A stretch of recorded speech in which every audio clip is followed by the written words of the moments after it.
Hello, hello, hello, and welcome back to Mondays with Matt, Costa Rica edition numero dos.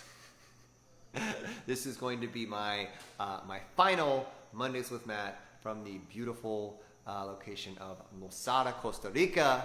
I have been living the pura vida life now for a couple weeks, and it has been absolutely spectacular. I'm going to talk a little bit about it. I'm going to share with you some of what my breakthroughs have been and what my growth has been in this journey I've been on over the last couple weeks, and hopefully it's going to help you be able to follow along with me and also gain some of the benefits that I have as well. That's my intention in this. Hi, Yvette. So welcome to everybody who's watching. Give me a 1. Let me know you're excited to be here for Mondays with Matt. Tracy, Sarah, Yvette, Lee Metzler, all of y'all, amazing ladies. Say hi. Hi, Caitlin Boytek. Can we give, by the way, as we just start to get going here, can we give lots of twos and like so much healing love to Caitlin Boytek, who has been experiencing the lovely COVID-19 over the last week, and we're so grateful that she's okay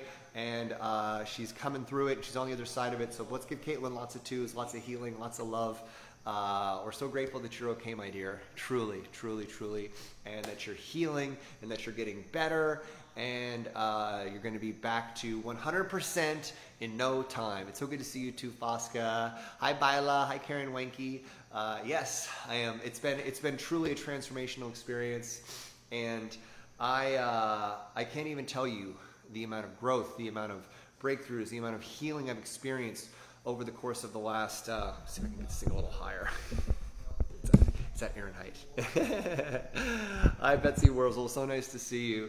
And I'm just going to jump right into this, right? Because it's a little late. We're starting a little late today. But for those of you that don't know me, for whatever reason, my name is Matt Schaefer. I'm a transformational speaker and coach for women. I coach women around empowerment, connection, and relationship. And I am absolutely obsessed with the women that I serve, my marvelous, magnificent magnettes, and the work that we do and that we co-create together.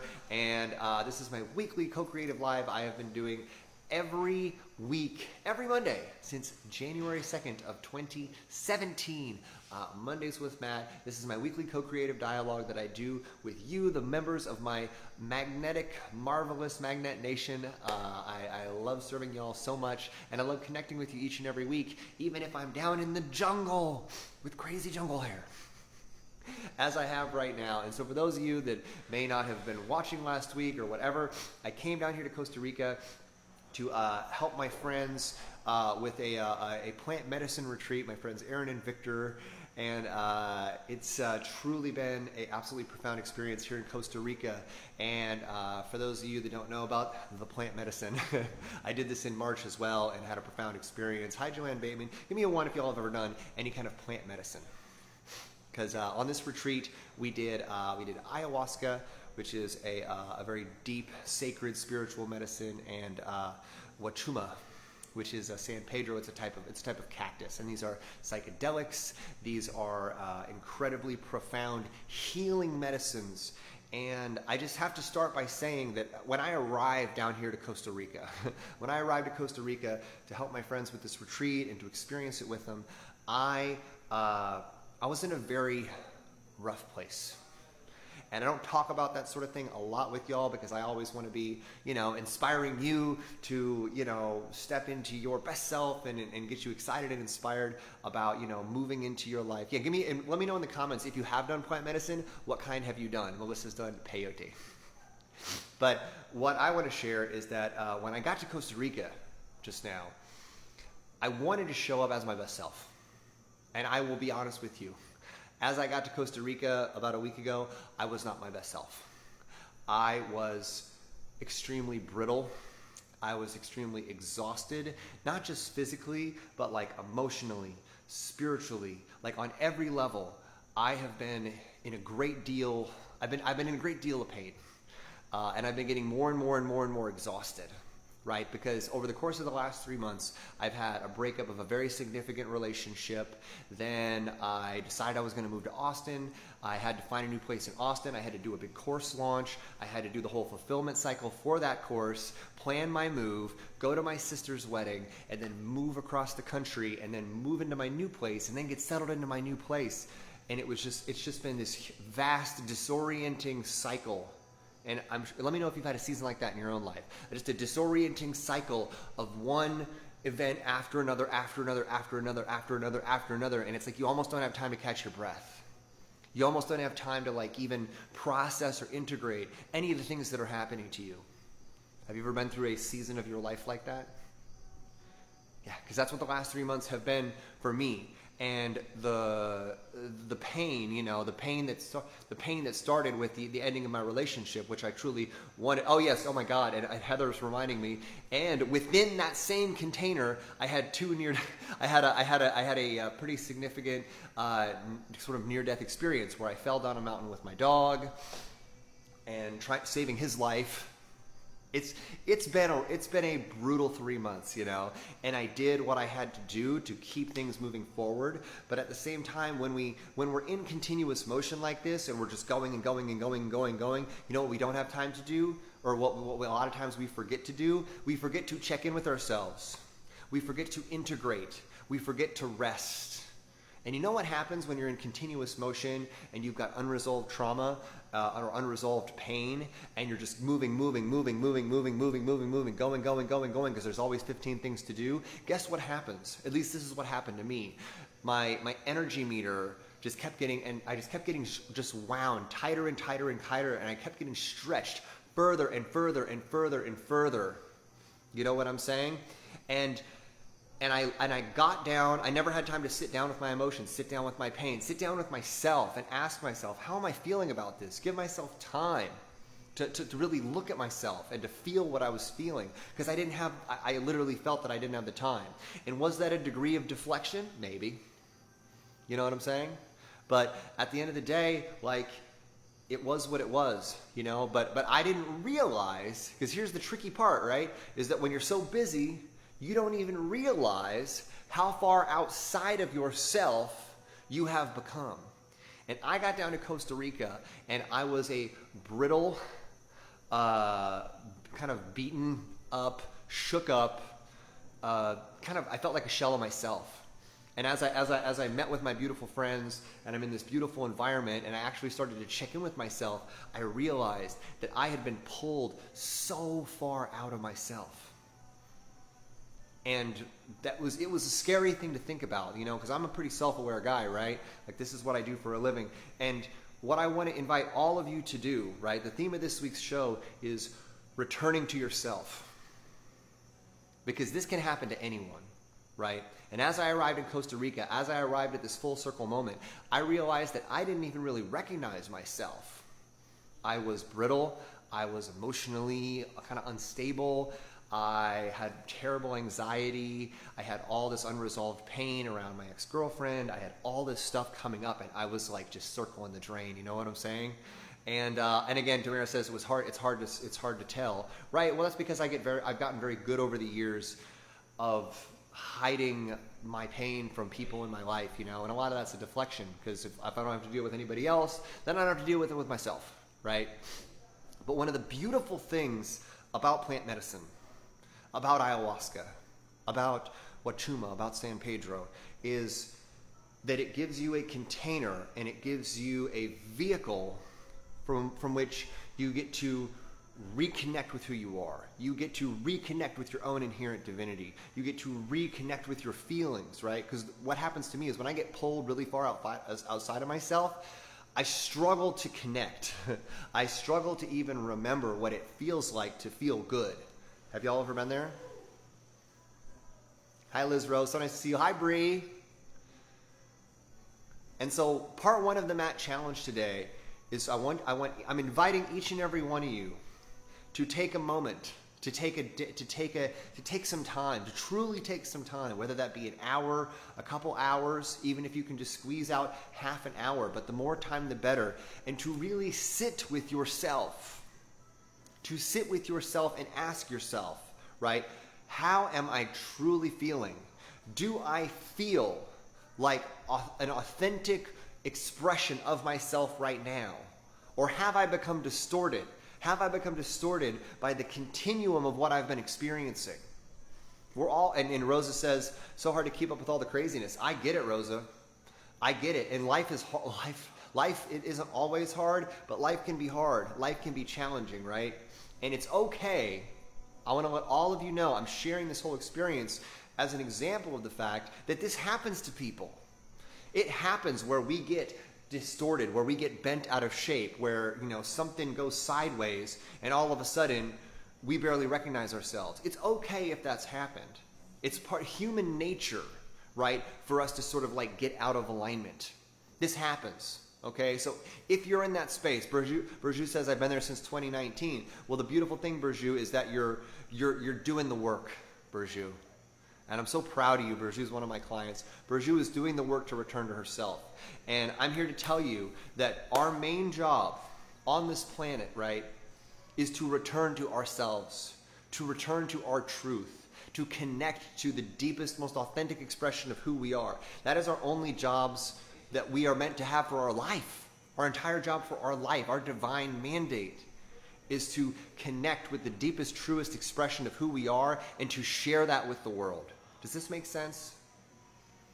And I promise you that no matter how far out of alignment you may be right now, no matter who hurt you, no matter what you went through, no matter what struggles you've had, no matter what pain you've endured, no matter what wounds you carry, you can return to yourself.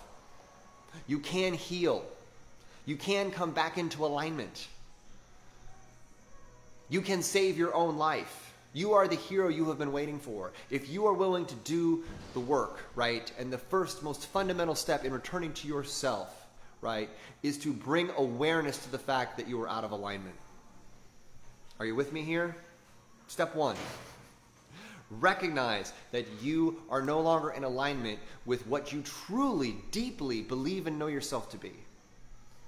I had to accept that. When I got down to Costa Rica and I got around my friends that see me in my highest and best self no matter what, I realized, holy shit, I am not fully, truly showing up as myself, as my best self to them. Then I felt, I'll be honest, I felt shame. I felt a sense of like, what the fuck, how am I fucking, and again, and even my abandonment wound kicked in, like, wow, I'm not showing up as my best self. Maybe my friends don't want to be friends, maybe my friends won't want to be friends with me anymore. And of course, that was patently untrue. You know what I'm saying? But I got to work through that. Bree says, I've been going through so much just trying to keep it all together. Hard working and working hard. Exactly, Bree. You're an inspiration. You're working hard. And again, all of us are. And it's important, though, no matter how hard we're working for everybody else, no matter how hard we're working for our career, for our families, for our children, for our loved ones, are we taking the time to work with ourselves? Are we taking the time to support with and nurture ourselves? Do we have the courage to look at ourselves and say, I don't like or agree with or align with where I'm at right now? And can I not agree with that? And can I love myself anyway? Can I love myself where I'm at? And one of my first big breakthroughs on this plant medicine that I did, we did 2 days of ayahuasca and 1 day of San Pedro, was for me to fully step in and look at where I truly was in my life. And what was I running from? And part of what I was running from was processing my breakup. Give me one if you have had a hurtful, painful thing happen to you, and instead of dealing with it, you just got really busy. Does that make sense? Joanne says, I get tired of being so strong. Exactly. But a lot of times, Joanne, what we do is we think about being strong, right, as just gutting our way through. Gutting our way through whatever it is that we're going through, right? But sometimes the greatest way for you to be strong is to stop. Is to stop moving. Is to stop deflecting by keeping busy, right? And instead, take a fucking minute, take an hour, take a day, take a week, and stop running from whatever it is that you're running from, and to look at yourself and to realize it's okay that I don't feel good. It's okay that I'm in pain. I accept myself where I'm at right now. And I also recognize that, just because I'm here right now and this is okay, I don't want to stay here anymore. You see, the light of awareness is so important. Like last week I talked about whatever arises, love that. And truly, like the more, and something that I realized as I was on ayahuasca is that I was staying so busy and I was keeping myself distracted, obsessively staring at my phone, every minute that I wasn't busy with anything else. And I was just living in so much anxiety and feeling so depleted all the time. And a lot of it was I was subconsciously not addressing or dealing with the pain of the end of my last relationship, the woman that I, thought was going to be my life partner. And so one of my first big work of my ayahuasca experience, because when you take ayahuasca, we're in this ceremony and we're sitting on these big, beautiful beds. There's like 30 people around in a room in a beautiful maloca out on the edge of this cliff, right? And I really got to really feel into my body, feel into my mind, feel into my heart, and ask myself, like, how do I truly feel about the fact that my relationship ended? What are the things that I wish I had gotten to say that I didn't get to say? What are the things that have been left unsaid? What are the things that are left unresolved right now in my life emotionally with my past relationship that I get to work through for myself right now? And I realized that I felt this unresolvedness about this relationship because we hadn't ever had like a really good closure conversation, And so what I got to do, one of the first things I did, and it came up several times over the course of this plant medicine journey, is that I had a conversation with her. I turned on my phone recorder and I talked for an hour into my phone while I was on this plant medicine, as though she was standing in front of me. And the tears flowed, and I bared my heart, and I wished her well, and I really truly chose in that moment to really, I truly want her to be happy, not with me, but with the person that she ends up being with. I wish her all the things that she wants to create in her life. I decided to have this conversation with her to my phone, and I recorded it, so I still got it. I'm probably going to listen to it at some point. It's going to be really interesting. But, whatever it is that you get to work through in your life, whether it be with a loved one, whether it be with yourself, do you have the courage to have that dialogue? Do you have the courage to put words to it, to feel into your heart, to feel into your body, and look at what's there and what needs to be addressed? Because it's only once we work through these things, these distorted frequencies, these deep wounded energies, right? It's these wounds and our reaction to them that pulls us into inauthenticity. And it's only when we have the courage to look at our wounds, to look at our pain, and to stop running from this shit and instead say, how can I pour love into that part of myself? How can I pour more awareness into that part of myself? How can I just sit with it? That's what this was literally 15, not 15, more like 20 some hours of being on deep plant medicine. A lot of the times being very much alone, in a room, but you're in your own experience, right? And so it's an opportunity for deep inner work. And we don't necessarily need plant medicine. We don't need plant medicine to do this. We can do it through journaling. You can do it through reflection, through meditation. I did all of those things this week, right? But I realized that, I hadn't taken the time to really sit with myself and talk with myself and process this stuff. And I realized I had not been kind to myself in the way that I had lived my life over the last 3 months.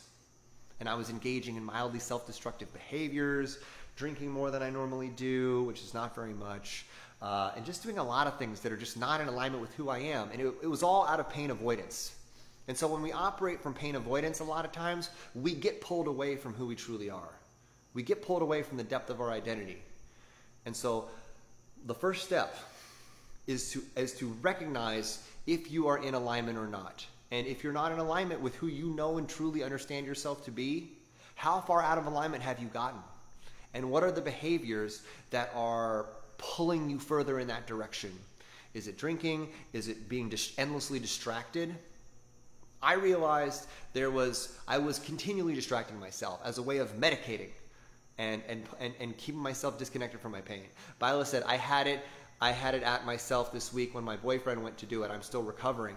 And that's the thing, you know, it is beautiful that you're recovering. It's beautiful that we're taking the time to look at whether or not we are in alignment, how far out of alignment we've become, shining the light of awareness on that, and then asking yourself, what wounds are we running from? What wounds are we reacting to that are pulling us deeper and further away from our authentic self? And what is the courageous decision?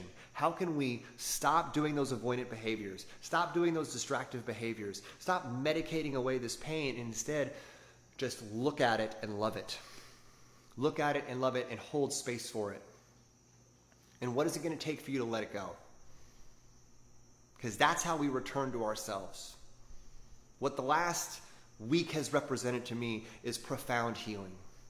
And it was profound healing by recognizing a couple core things, right? That I have a tremendous capacity to love. And if I do not give myself the opportunity to embrace that and own that unconditionally, if I do not give myself unconditional love, and if I do not love and cherish, you know, my heart, how can I ever share it with anybody else fully? You know what I'm saying? Like, I realized, and Justine's asking, did I see Mother? Did I see Mama Ayahuasca?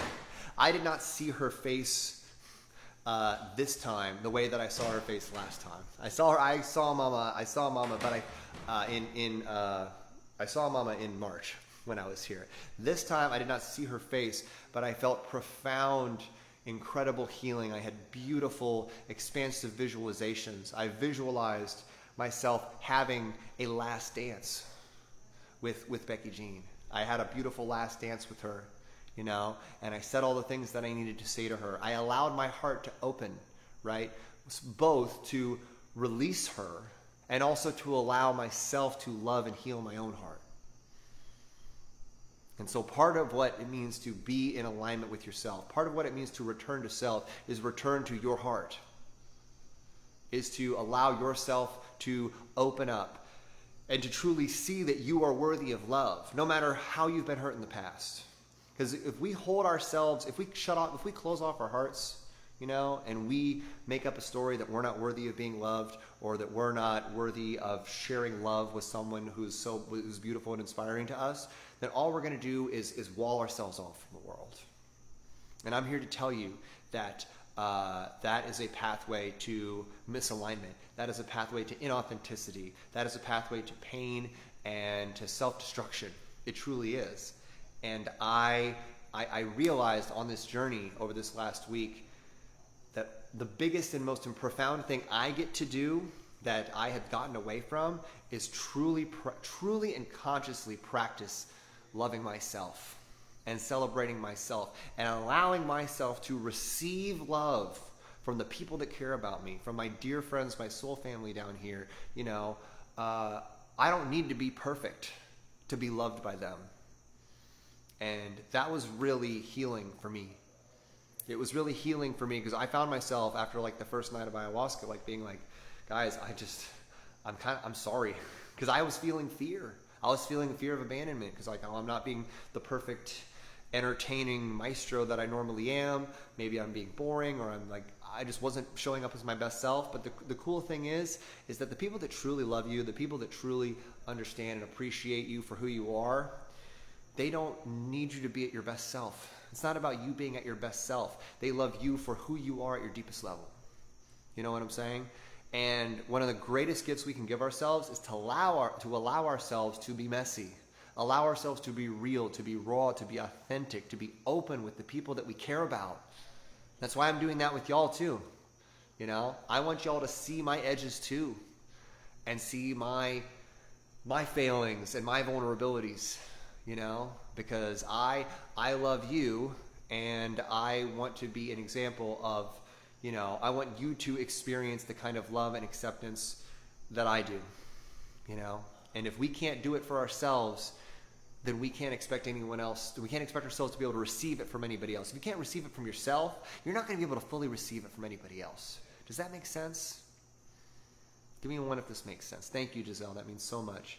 And Joanne's right. You don't need to be perfect to be loved by anyone. You don't. And honestly, like, your friends, the people that truly love you and celebrate you, they're going to appreciate the fact that of your courage to be raw and vulnerable with them. Okay? And so, again, this is just what I've been working through. So, let's see. I have engaged in a journey returning to myself over the course of the last 4 or 5 days of this trip, by allowing myself to show up messy, brittle to my friends, by not trying to hide it, by choosing to be vulnerable with these people in my life, even though I'm sitting here panicking that I'm going to be somehow like offensive, or, you know, I'm going to push them away from showing up that way. You know, I just said, fuck it, I just have to be myself. I just have to let this out. And I chose vulnerability, and I let all my weird shit out on them. And you know what? They loved me and accepted me. And I allowed myself to receive that. And then I was like, okay, it's time to truly face, you know, that heartbreak that I never allowed myself to process. I get to face this heartbreak, and I get to lovingly release it. And then I did that. And then me and the lovely Miss Heather here. Hi. Hi guys, this is Heather, my soul sister. Hi. And me and Heather on Wachuma Day. Oh, so powerful, beyond powerful. Had the most outrageous experience where I felt, I allowed myself, you know, for the first time in a really long time, to be ultra vulnerable. Yes. and feel fully safe. Yes. With like a truly embodied divine feminine being, and with no agendas, no anything, Yep. just to sit in that space and just be in that space with her. Yep. And it was one of the most profound experiences of my life. And that was so mutual, because even just seeing you and being able to see him like an embodied masculine, strong, like loving, open-hearted masculine figure, feeling and being able to connect in that way, I was bawling my eyes out too. And it was just like, it felt like we were literally healing lineages of the masculine and feminine collective, because we were able to see each other and feel each other and experience each other in a way that I am rarely ever even able to see a portion of in the masculine. And it was just full blown embodied, like the hope, the trust, the knowing, like this is the masculine embodiment.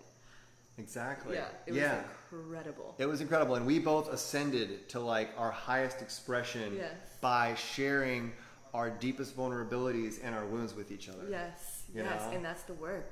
That's the healing. Exactly. And we get to take that with us now and like share it with everyone. Exactly. Yeah. That's Like the you're magic. doing. That's what I'm doing. That's why I'm sharing this with you. And thank you for, I appreciate you. I love you so much. I love you so much. I love you so much.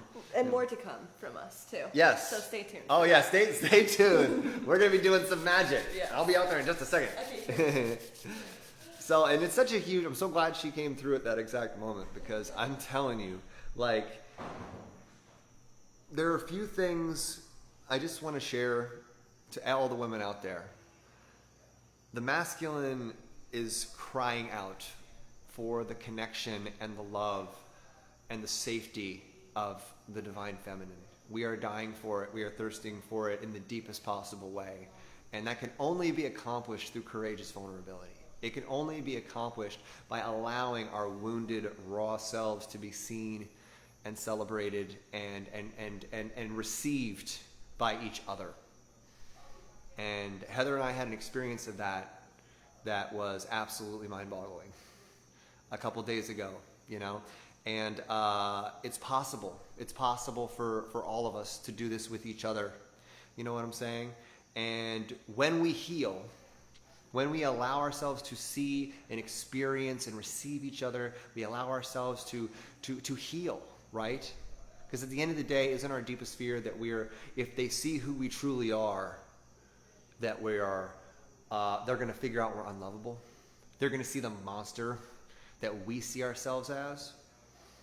And the way that Heather held space for me and the way Heather received me, like, it helped reflect back to me that even at my deepest, most shameful level, like, I'm not a monster, you know? Like, I'm a good man. I am an expression of the divine masculine, and my expression to her and the way that I showed up to her with vulnerability and rawness and tears and openness, it was healing for her. It helped heal her masculine trauma. And together we just alchemized so much pain that each of us had been holding on to towards the other gender. That she had been holding on to towards men, I had been holding on to towards women, and towards ourselves. So this is the sort of like beautiful divine alchemy that's possible for us when we just stop trying to fucking win and stop trying to present this, you know, curated version of ourselves to the people in our lives, and instead just say, fuck it, here I am. All my edges, all my, you know, breakdowns, all my messiness.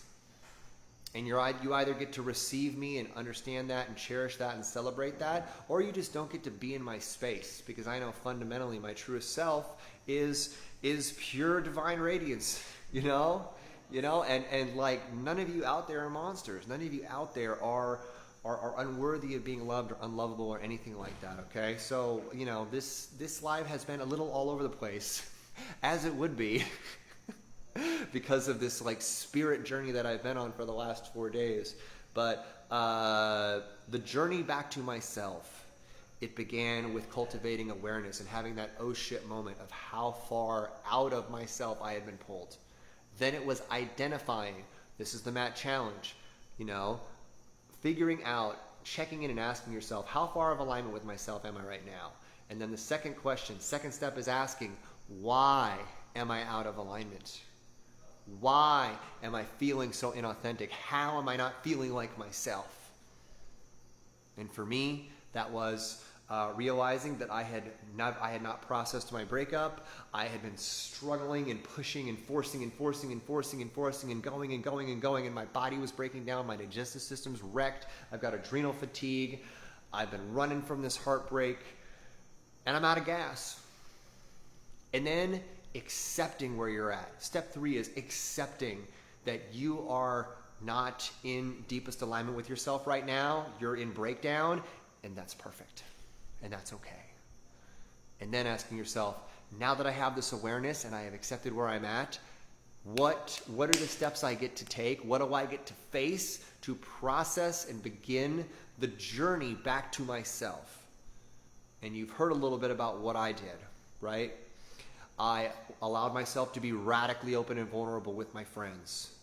I faced my fear of abandonment by letting go of being perfect. I faced my breakup.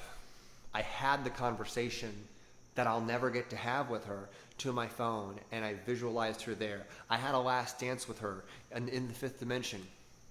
I lovingly celebrated whoever she will end up marrying, the family she's going to have with them. I prayed for her healing. I prayed for her to get everything that I wanted for her, that I wanted to give her. I prayed for all of that with love in my heart. I alchemized all the pain, all of the frustration that I had over whatever. I just let it all go, because holding on to it was poisoning me, and running from it was tearing me up inside, right? And then I truly asked myself, who am I really? Once I had healed all the wounds, once I had gotten rid of all this shit, I realized, you know, that I fundamentally am a huge-hearted, deeply loving, conscious man who I have such a deep, profound mandate to, my purpose in life, right, is to present and express the divine masculine to the feminine in such a way that I can help us understand each other, that I can hopefully help women understand men better and vice versa, and help bridge the gap that's sort of developed between us. Because at the end of the day, we all want the same things, men and women, right? We want to be seen, we want to be heard, we want to be celebrated, we want to be loved, we want to feel safe, we want to heal, we want to have fun. We do. But it's all the wounds and all the inauthenticity and all the shit that piles up on our plate. It just gets in the way, and it creates this huge void between us. Okay? But I want to just tell you right? There is no greater service you can give to your family, to your loved ones, to the families and to the relationship, to your lovers, to anybody. There's no greater gift you can give anybody than the gift of being your highest, most embodied expression of self. Than to be your true self, than to return to your true self, and to live in alignment with yourself every day and in every relationship, and to stay in integrity with yourself every day. A phrase that came up a lot, I'm going to leave you all with this. A phrase that came up a lot while I was on this retreat is, one phrase is, every day is ceremony. Every day is ceremony, because when you go to a ceremony, right, there's all these processes, and it's all based in love and consciousness and intention and prayer and focus, right? Every day is ceremony. So, and I realized that because of my own reactiveness to my own pain and my own exhaustion, that I was just living in avoidance and distraction and just running around in circles, you know? And I wasn't living consciously. I wasn't embodying the things that I truly believe to be true towards myself. And I was paying the price for it. And I realized that I get to return to a space where every day is sacred. Every day is ceremony. Every day gets to be operated with a space of consciousness and focus and intention, right? And urgency. Not urgency from a place of scarcity, not urgency from a place of fear, but urgency from the fundamental truth that one day we will not be here. One day we will be gone. So what are you going to do today? One day we'll be gone. None of us are going to live here forever. We all are going to shift. We are going to transition to another state. You know, so during this brief, precious breath, this brief, precious flash of time we have here as individuals, what are you going to do with this gift? Are you even going to see it as a gift? Or are you going to take it for granted? Or are you going to see it as a curse? Because if you see it as a curse, it'll be a curse. Doesn't have to be that way, okay? So I hope that this resonated with you. I hope that you're able to take what I've talked about today. Give me a 1 if you're on board with the Matt Challenge and you're willing to really, truly, fundamentally return to yourself, whatever that looks like, whatever healing you get to do, because you don't have an infinity of time to do this. Every day is a gift, and one day there will be no more days. So let's make the most of this precious, perfect, sacred present moment. Let's do the fucking work. Let's figure out what's keeping us between where we're at in our deepest expression, and let's begin moving towards it. Not just for our own sakes, but for the sake of the people that are desperately craving that from us. The friends, the lovers, the family. They don't want to see your fucking fake projection of who you think they want you to be. They want to know and feel and experience the deepest, truest expression of who you are. And no one can tell you who that is, and no one can express that for you. That's only you. And so before it's too late, please, I invite you, do it. Return to yourself and share that with the world, and it'll be the greatest gift you'll ever be able to give anyone, including and most importantly, yourself. So sending you so much love. Get out there, have a beautiful journey, returning to yourself, and I will see you next week back from Austin for Mondays with Matt. Sending y'all so much love. Bye-bye.